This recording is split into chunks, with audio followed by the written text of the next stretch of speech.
Hi, gang. Welcome back to day 22 of the Costco Wine Adventure Advent Calendar. My name is Marion, and today we are heading to Spain. All right, gang. Today we have the Barilo Solar. It is a Chardonnay from Spain. Remember, if you're sipping along, scan your QR code. If you don't have the set, I will go ahead and drop the link in the description for you.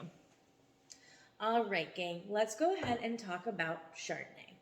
Chardonnay is the most widely planted white varietal grape in the world.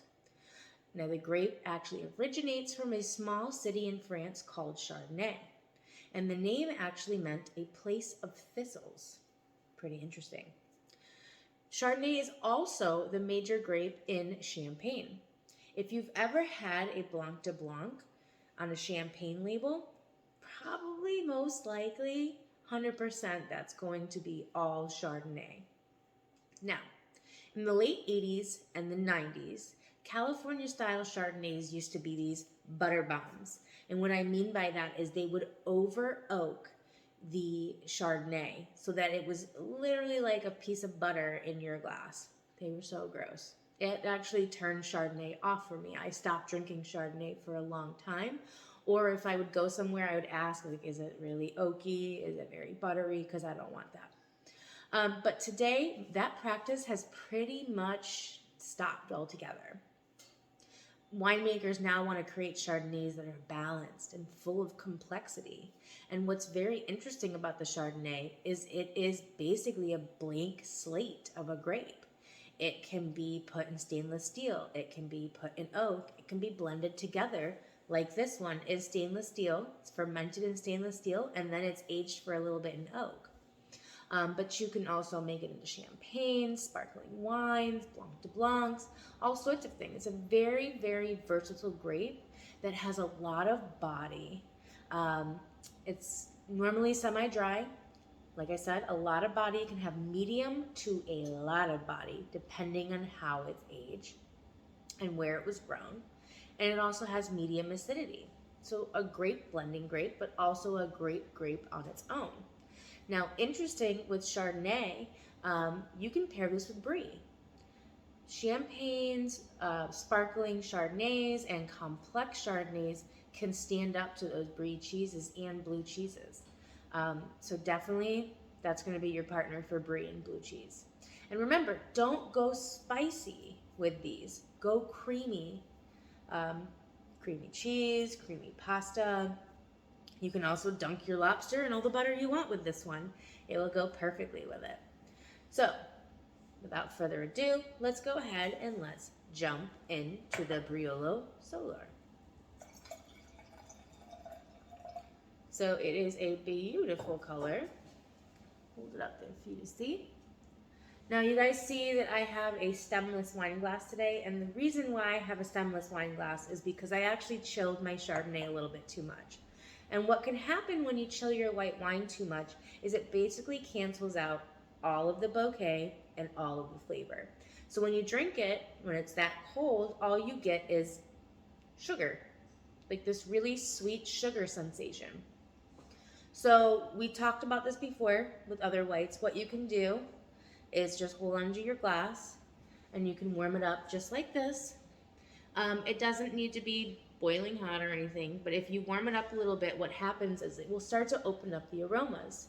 So continuously smell the wine until it starts opening up. That's when you know, okay, it's at a good temperature. But try it too. When it's ice cold, try it. Warm it up, get some more of those aromas, and then start tasting it, and you'll see how the wine changes as you warm it up in your hands. So let's talk about the bouquet. Give your wine a couple of sniffs. You don't want to just go off of it one sniff. You want to actually get in there and smell it a couple of times.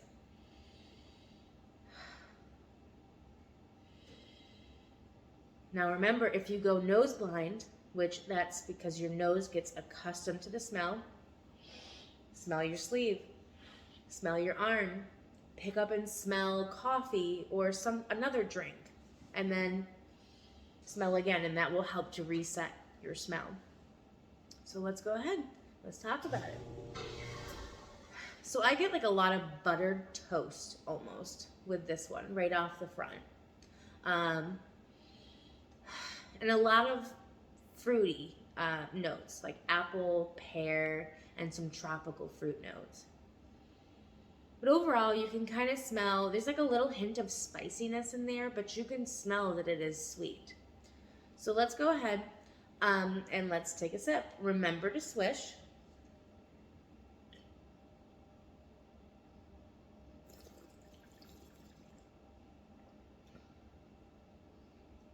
Whew. Very sweet, very crisp. Lots of apple, citrus, tropical fruit flavors. And what I like about this is you get like this zing right down the center of your tongue, all the way back. Sorry, again, my drain's going off. It goes all the way back, and it just kind of dances on the tongue. It's almost like tangerine or clementine. It's really, really nice. But it's got a lot of complex layers to the flavor and to the body. So it kind of dances all around the palate. It's like you get like little sparkles here and there, which is fun. It's a great wine. I'm not normally one to drink Chardonnays. Like I told you, kind of California Chardonnay really turned me off from Chardonnays. But I'm really digging these stainless steel Chardonnays that are slightly blended with oak. You get, you know, those more complex flavors, which includes kind of like that buttery mouthfeel, but it's not a butter bomb. It's very subtle, but it makes the wine more complex and able to stand up with other types of food. So you can do chicken, you can do pork, you can do the brie cheese with this one because it is sweet enough and it's complex enough to go with it. Your blue cheese. You can also pair this with vegetables. You can do grilled vegetables, you could do shish kebabs, you could do a very wide array of foods with this. It's very, very versatile wine. So overall, a great white. I'm digging it. Spain has been growing grapes for a really long time, even though Chardonnay is a newcomer to them, or a relatively newcomer to them. I think they're doing a really great job with this. So I like it. All right, let me take one more sip of this, and then we'll go ahead and we'll pop out our Advent piece. Okay. Oh, it's actually over here. Hang on. I just happened to look down on the floor, and there it was. One of the pieces that got ripped out accidentally. So we'll go ahead and we'll pop it out of what's left of it. Can you guys believe we have 2 days left to go? I don't want to be done. So we've got a cute little penguin in a sweater with ski poles and a ski. How cute is that?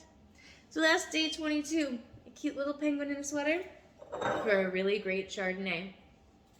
All right, gang. Well, it's the 22nd of December. We have 2 more days to go. I'm so excited to finish out this whole adventure with you. Until tomorrow, have a great evening. Cheers.